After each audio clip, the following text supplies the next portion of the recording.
Teachers recruitment application ಯಾವಾಗ ಹೇಗೆ apply ಮಾಡಬೇಕು? ಕರ್ನಾಟಕ ಶಿಕ್ಷಕರ ನೇಮಕಾತಿ 2026ಕ್ಕೆ ಆನ್ಲೈನ್ ಅಪ್ಲಿಕೇಶನ್ ದಿನಾಂಕಗಳು ಪ್ರಕಟವಾಗಿವೆ. Application start 19 August 2026, last date 15 September 2026. Fee payment confirmation last date 16 September 2026. ಅರ್ಜಿ ಸಲ್ಲಿಸುವ ವಿಧಾನ. ಸ್ಟೆಪ್ 1. ಆನ್ಲೈನ್ ಮೂಲಕ ಮಾತ್ರವೇ ಅರ್ಜಿ ಸಲ್ಲಿಸಲು ಅವಕಾಶ. ಮೊದಲು school education department website schooleducation.karnataka.gov.in ನಲ್ಲಿ ಹೋಮ್ ಪೇಜ್ನಲ್ಲಿ CA ಸೆಲ್ ಮೇಲೆ ಕ್ಲಿಕ್ ಮಾಡಿ. ನೀವು 2003ರ ನಂತರ SSLC ಪರೀಕ್ಷೆಯಲ್ಲಿ ಉತ್ತೀರ್ಣರಾಗಿದ್ದರೆ ನಿಮ್ಮ SSLC ರಿಜಿಸ್ಟ್ರೇಷನ್ ಅನ್ನು ಭರ್ತಿ ಮಾಡಿದಲ್ಲಿ ನಿಮ್ಮ ಮಾಹಿತಿಯು ಕಾಣುತ್ತದೆ. ನಂತರ ನಿಮ್ಮ ಮೊಬೈಲ್ ನಂಬರ್ ಭರ್ತಿ ಮಾಡಿ, OTP ಯನ್ನು ಭರ್ತಿ ಮಾಡಿ, ನಿಮ್ಮ ಯೂಸರ್ ನೇಮ್ ಹಾಗೂ ಪಾಸ್ವರ್ಡ್ ಅನ್ನು ಜೋಪಾನವಾಗಿ ಇರಿಸಿಕೊಳ್ಳಿ. ಈ ಮಾಹಿತಿಯನ್ನು ಬಳಸಿ ನೀವು ಲಾಗಿನ್ ಮಾಡಿ ಅಪ್ಲಿಕೇಶನ್ ಭರ್ತಿ ಮಾಡಬೇಕು. ಅಗತ್ಯವಿರುವ ದಾಖಲೆಗಳು, ಭಾವಚಿತ್ರ ಮತ್ತು ಸಹಿಯನ್ನು ಅಪ್ಲೋಡ್ ಮಾಡಬೇಕು. ಸ್ಟೆಪ್ 2. ಲಾಗಿನ್ ಆದ ಬಳಿಕ ಮೊದಲಿಗೆ ಅಭ್ಯರ್ಥಿಯು ತಮ್ಮ personal details,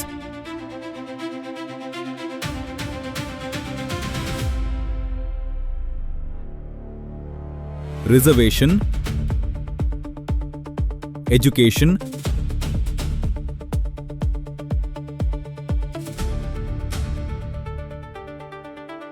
professional education, TET, post,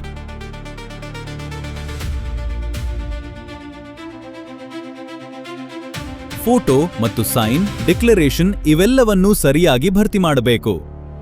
ನೀವು ಒಂದೇ ಅರ್ಜಿಯಡಿ PST, GPT ಮತ್ತು AM ಅಥವಾ ಹೈಸ್ಕೂಲ್ ವೃಂದಗಳಿಗೆ ಅರ್ಜಿ ಸಲ್ಲಿಸಬಹುದು. ಆದರೆ ಪ್ರತಿಯೊಂದಕ್ಕೂ ಪ್ರತ್ಯೇಕ ಶುಲ್ಕ ಪಾವತಿಸಬೇಕು.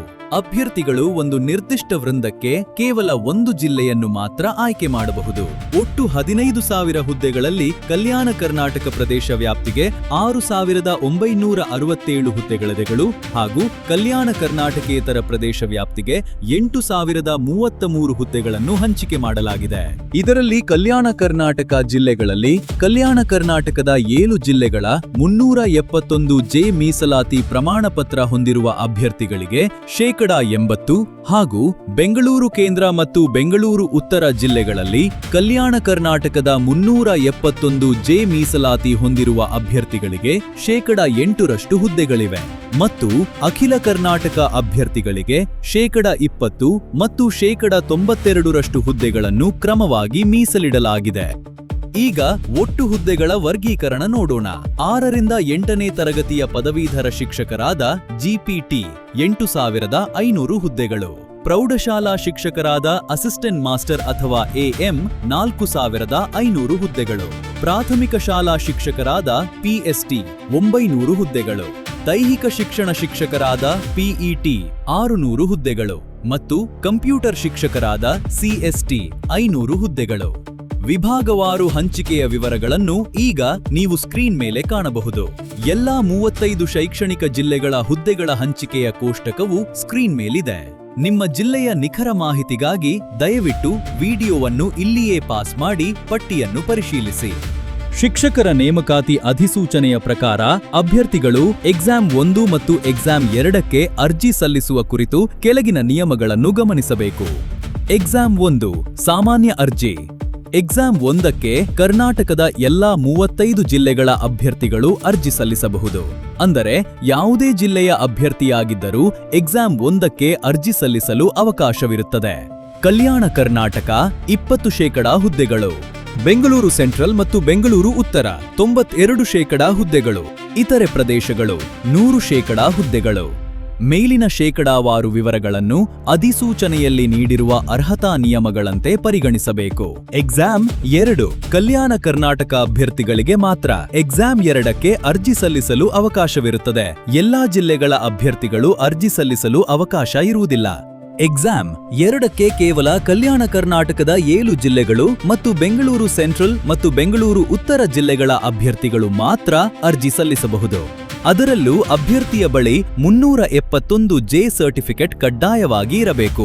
ಮುಖ್ಯವಾಗಿ ಗಮನಿಸಬೇಕಾದ ವಿಷಯಗಳು: ಕಲ್ಯಾಣ ಕರ್ನಾಟಕದ ಅಭ್ಯರ್ಥಿಯಾಗಿರಬೇಕು. ಇದಕ್ಕೆ ಸಂಬಂಧಿಸಿದ 371 ಜೆ ಪ್ರಮಾಣ ಪತ್ರ ಹೊಂದಿರಬೇಕು. 371 ಜೆ ಸರ್ಟಿಫಿಕೇಟ್ ಇಲ್ಲದ ಅಭ್ಯರ್ಥಿಗಳು ಎಕ್ಸಾಮ್ 2ಕ್ಕೆ ಅರ್ಜಿ ಸಲ್ಲಿಸಲು ಅವಕಾಶವಿರುವುದಿಲ್ಲ. ಪರೀಕ್ಷೆಯ ದಿನಾಂಕಗಳು: ಎಕ್ಸಾಮ್ 1 ರಾಜ್ಯಾದ್ಯಂತ ಅಕ್ಟೋಬರ್ 5, 2026 ರಿಂದ ಅಕ್ಟೋಬರ್ 13, 2026 ರವರೆಗೆ ಪರೀಕ್ಷೆ ನಡೆಯಲಿದೆ.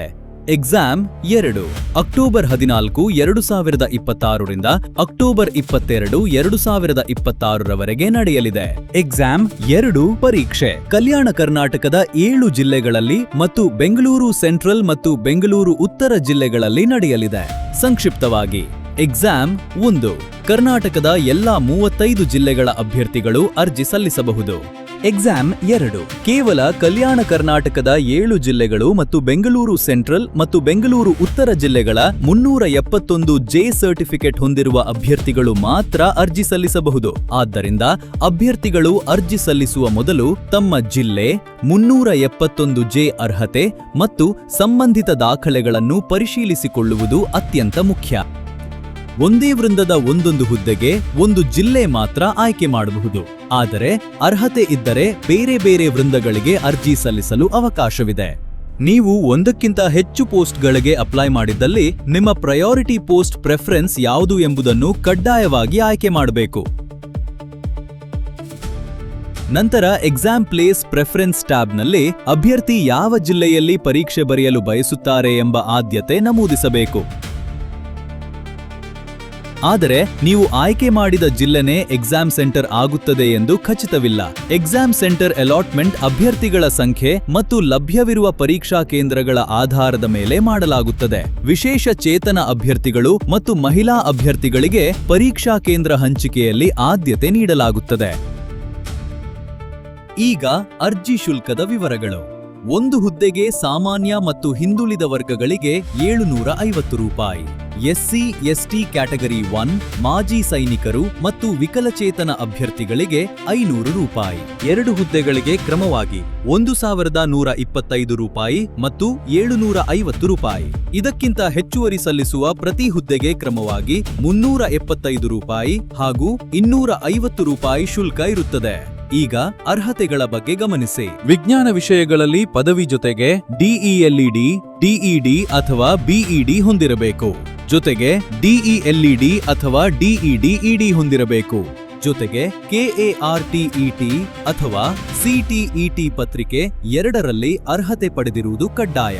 ಕಂಪ್ಯೂಟರ್ ಸೈನ್ಸ್ ಶಿಕ್ಷಕರಿಗೆ ಬಿಸಿಎ ಅಥವಾ ಬಿಎಸ್ಸಿ ಇನ್ ಕಂಪ್ಯೂಟರ್ ಸೈನ್ಸ್ ಅಥವಾ ಇಂಜಿನಿಯರಿಂಗ್ ಪದವಿ ಇರಬೇಕು. ಪಿಎಸ್ಟಿ ಹುದ್ದೆಗಳಿಗೆ ಪಿಯುಸಿಯಲ್ಲಿ 50% ಉತ್ತೀರ್ಣರಾಗಿರಬೇಕು.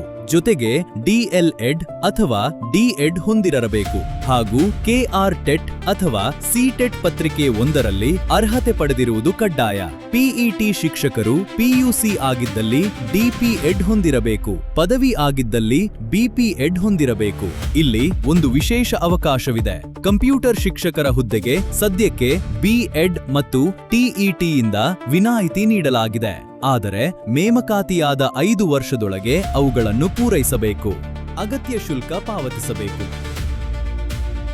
ಅಪ್ಲಿಕೇಶನ್ ಸಬ್ಮಿಟ್ ಮಾಡಿ ಪ್ರಿಂಟ್ ಕಡ್ಡಾಯವಾಗಿ ತೆಗೆದುಕೊಳ್ಳಿ ಮತ್ತು ಅದನ್ನು ಭದ್ರವಾಗಿ ಇಟ್ಟುಕೊಳ್ಳಿ. ಯೂಸರ್ ನೇಮ್, ಪಾಸ್ವರ್ಡ್ ಮತ್ತು ಅಪ್ಲಿಕೇಶನ್ ನಂಬರ್ ಅನ್ನು ರಿಕ್ರೂಟ್ಮೆಂಟ್ ಪ್ರಾಸೆಸ್ ಮುಗಿಯುವವರೆಗೆ ಸುರಕ್ಷಿತವಾಗಿ ಇಟ್ಟುಕೊಳ್ಳಿ. ಲಾಸ್ಟ್ ಡೇಟ್ ವರೆಗೆ ಕಾಯದೆ ಮುಂಚಿತವಾಗಿಯೇ ಅಪ್ಲೈ ಮಾಡಿ.